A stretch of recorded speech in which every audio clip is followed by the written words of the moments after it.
ছবির নাম দুনিয়া, পরিচালনায় সাইফ চন্দন, প্রযোজনায় আরশাদ আদনান। বন্ধুরা, প্রযোজনায় আরশাদ আদনানের নামটা দেখে না আমার খুব ইন্টারেস্ট ছিল, ওনার সম্পর্কে দুই একটা কথা বলি। কারণ একটা কথা তো সত্যি, আমরা যারা শাকিবকে পছন্দ করি বা যারা শাকিব খানের ভক্ত, তাদেরকে স্বীকার করতেই হবে ভাই, এই আরশাদ আদনানের প্রিয়তমা ছবি দিয়ে শাকিব খানের এই যে আজকে টার্নিং পয়েন্ট, যে যেভাবেই নেন, বেইমান হওয়া যাবে না তো ভাই। আপনি যদি একটা ভালো কাজ করেন তার প্রশংসা করতেই হবে। এই আরশাদ আদনানের প্রিয়তমা যদি না হইতো, তাহলে হয়তোবা রাজকুমার হইতো না, হয়তোবা তুফান হইতো না, হয়তোবা দরদ হইতো না। যাই বানাইছে তাই হিট, ছবি একটা পর একটা চললো। শাকিব খান 60 লক্ষ টাকা শাকিব খান থেকে 2.5 কোটিতে চলে গেল, এখন নাকি শুনতেছে 3 কোটি। এনিওয়ে, 3 কোটি 2.5 কোটি যাই হোক, কয়েকদিন আগে কিন্তু 60 লক্ষ টাকা ছিল। আপনাদের মনে আছে বদিউল আলম খোকনের ছবিটা শাকিব খান ছেড়ে দিছে, বিভিন্ন রিজন দেখানো হয়েছে। এর মধ্যে একটা বড় রিজন হলো খোকনের ভার্সন অনুযায়ী রেমুনারেশন বেশি চাইছে, মানে 40 লাখে ছিল 60 লাখ হয়ে গেছে বৃহত্তম রিলিজের পর। চিন্তা করেন। তারপরে তো ইতিহাস যা হইল, এটা বাংলা চলচ্চিত্রের জন্য একটা মানে বিরাট ইতিহাস হিসাবে লেখা থাকবে। আমি এই সব কিছু ক্রেডিট শাকিব খানের তো অবশ্যই as an artist, but Shakib খানকে যে উপরে উঠাইয়া দিল, দ্যাট ইজ আরশাদ আদনান। অনেকেই দেখি আরশাদ আদনানের কথা বললে অন্যান্য ইউটিউবারদের বলেন, আপনি কি আরশাদ আদনানের দালাল নাকি? এইগুলো কথা কেন বলেন রে ভাই? একজন মানুষের প্রশংসা করলেই দালাল হয়ে যাব? তো ভালো কাজ করলে আপনি বলবেন না আরশাদ আদনান তো করছিল ভাই তখন। এরপরে আরশাদ আদনানের কিছু কথাবার্তার জন্য, যেমন প্রথমটা হইলো আমাদের ইকবালের সাথে একটা ঘটনা ঘটাইলো, তারপরে তুফান নিয়ে একটা ঘটনা ঘটাইলো, এবং তাদের মধ্যে একটা দূরত্ব হয়ে গেল। কিন্তু অ্যাজ এ ফিল্মি পিপল আমি কিন্তু মনে প্রাণে দূরত্বটা পছন্দ করি নাই ভাই। কারণ আমি একটা জিনিস বিশ্বাস করি, ভালো প্রডিউসার পাইলে ডাইরেক্টর ভালো সিনেমা বানাইতে পারে, ভালো প্রডিউসার পাইলে আর্টিস্ট মন দিয়ে ছবিতে কাজ করে। আদনানের সাথে শাকিবের সেটা ছিল, আমরা বহুবার দেখছি। আদনান শাকিবকে ভাই বলতেছে, শাকিব আদনানকে ভাই বলতেছে, হঠাৎ করে একটা ঝড় আইসা সব শেষ করে দিল। অনেকেই বলে যে দেশের সার্বিক পরিস্থিতির জন্য নাকি এটা হয়েছে, মিথ্যা কথা। দেশের সার্বিক পরিস্থিতির আগেই আর সাথে সাথে শাকিবের একটু সম্পর্কের টানাপূরণ হয়েছে, এটা আর মিল মোহব্বত হয় নাই, দুইজন দুই পথে চলতেছে। কিন্তু এটা না হইলে হয়তো বা এতদিনে আরেকটা প্রিয়তম আমার রাজকুমার হইতো। যাক, আরশাদ আদনান যেহেতু সিনেমার লোক এবং সে সিনেমায় লগ্নিকারক, তাকে তো ছবি করতেই হবে।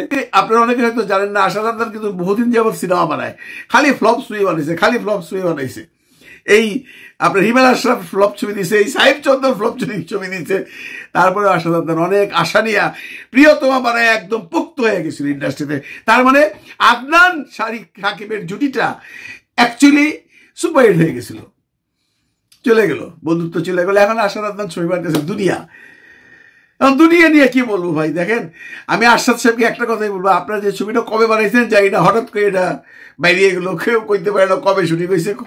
অনেকে দেখলাম কমেন্টে লিখছে 4-5 বছর আগের ছবি। হ্যাঁ, যদি 4-5 বছর আগের ছবি হইতেই পারে, কারণ তখন আপনি এই ধরনের ছবি বানাইতেন প্রিয়তমার আগে, অল্প বাজেটের ছবি। অল্প বাজেট বলছি এই জন্য যে আপনি আর্টিস্ট যদি দেখেন তাহলেই বোঝা যায় ছবিতে কত টাকা গেছে। আপনার নায়িকা আমরা কেউ চিনি না, হিরো নীরব, বিশেষ সৌদাগর আছে, আর ডন আছে। হ্যাঁ, তো আপনি তখন এই ছবিটা স্টার্ট করছিলেন বোধহয় ওই সুলতানা বিবিয়ানা বা সাহেব চৌধুরীর সাথে আরো কি কি ছবি টবি করছেন, সেই সময়কার ছবি এখন রিলিজ করতে হবে, করবেন। আমরা আশা করি ছবিটা আপনার ভালো যাক, কারণ আপনার মতো প্রডিউসার আমরা চাই।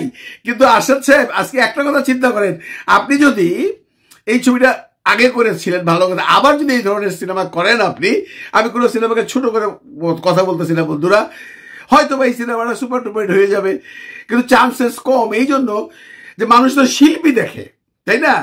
সিনেমা হলে যাবে, কাকে দেখতে যাবে? তো নীরব আর আইরিনের সিনেমা কয়জন দেখতে যাবে, সেটা কিন্তু প্রশ্ন থেকে যায়। হয়তো বা সাইফ চন্দন অনেক মন দিয়ে অনেক একটা ভালো সিনেমা বানাইছে, 1 নাম্বার সিনেমা হয়েছে, অসম্ভব ভালো সিনেমা হয়েছে, কিন্তু হলে তো লোক নিতে হবে। আরশাদ সাহেব, যেটা আপনি প্রিয়তমা দিয়ে নিছিলেন, যেটা আপনি রাজকুমার দিয়ে নিছিলেন, আপনার এত স্পষ্ট মনে আছে যে প্রিয়তমার গল্প এমন কোনো জোর ছিল না, কিন্তু শাকিব, ইদিকা, অন্যান্য সবকিছু মিলে, গান টান মিলে ছবি যা হয়েছে তো ইতিহাস। এই ধরনের ইতিহাস কিন্তু এই সুপারস্টার ছাড়া হয় না। আরেকটা হয় যেমনটি মনে করেন কোনো আর্টিস্টকে কেউ চিনে না, নতুন হিসাবে আসছে সবাই, তখন কিন্তু সিনেমাটা সুপার ডুপার হিট হয়ে যাওয়ার সম্ভাবনা থাকে। যেমন আমরা যদি ভারতের দিকে তাকাই, কদিন আগে একটা সিনেমা রিলিজ হয়েছে, আপনারা অনেকে হয়তো দেখছেন, ছবির নাম লাপাত্তা লেডিজ। একটি আর্টিস্টকে আপনারা কেউ চিনবেন না, একটি আর্টিস্টকে আপনারা কেউ চিনবেন না, প্রত্যেকটা আর্টিস্ট নতুন। এবং প্রডিউসার আমির খান কত বড় প্রডিউসার আপনি বুঝতেই পারেন। এই সিনেমাটা সুপার ডুপার হিট, তার কারণ কি জানেন?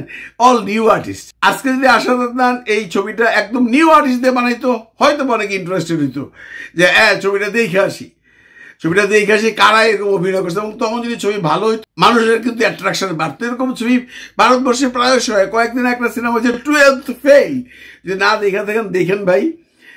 এক বিক্রান্ত নাকি একটা ছেলে আছে, মেসি বিক্রান্ত, ও এমন কোনো পপুলার না, সিনেমা দুই একটা করছে, কেউ চিনেও না, আর কোনো আর্টিস্টকে আপনি চিনবেন না।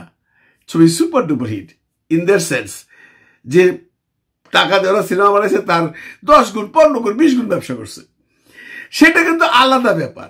কিন্তু আপনি যখন পরিচিত আর্টিস্টকে দিয়ে সিনেমা বানাবেন, যে আর্টিস্টরা বাংলাদেশে পরিচিত, সবাই তাকে চেনে, তার যে অবস্থান চলচ্চিত্রে, তার যে পপুলারিটি, সেটার উপরে নির্ভর করবে আপনার সিনেমাতে দর্শক যাবে কিনা। আর দর্শক যদি না যায়, তাহলে তো আপনি পয়সা তুলতে পারবেন না। আপনি সেই আশাদ আদনান যিনি টাকার উপরে পয়সা ছিলেন প্রিয়তমা রিলিজের পর। যাকে এটা পুরনো ছবি, এই জন্য বেশি কথা বলে লাভ নাই। আপনি যদি এই সাকিবের সাথে গন্ডগোলের পরে এই ধরনের সিনেমা বানাইতেন, তাহলে আরো 10টা কথা বলতাম, কিন্তু সেটা আপনি করেন নাই। তবে আমার একটা অনুরোধ থাকবে, বা আমার একটা উপদেশ থাকবে ভাই হিসাবে আপনার কাছে, যে আপনি যদি চলচ্চিত্রে থাকেন, যদি থাকতে চান, আপনি সাকিবের সাথে আসেন। আমি জানি অনেক সাকিবিয়ান অবশ্য লেখালেখি করতেছে যে ভাই দরকার নাই, সেন্টিমেন্টাল হইলে হবে না। বুঝতে পারছেন?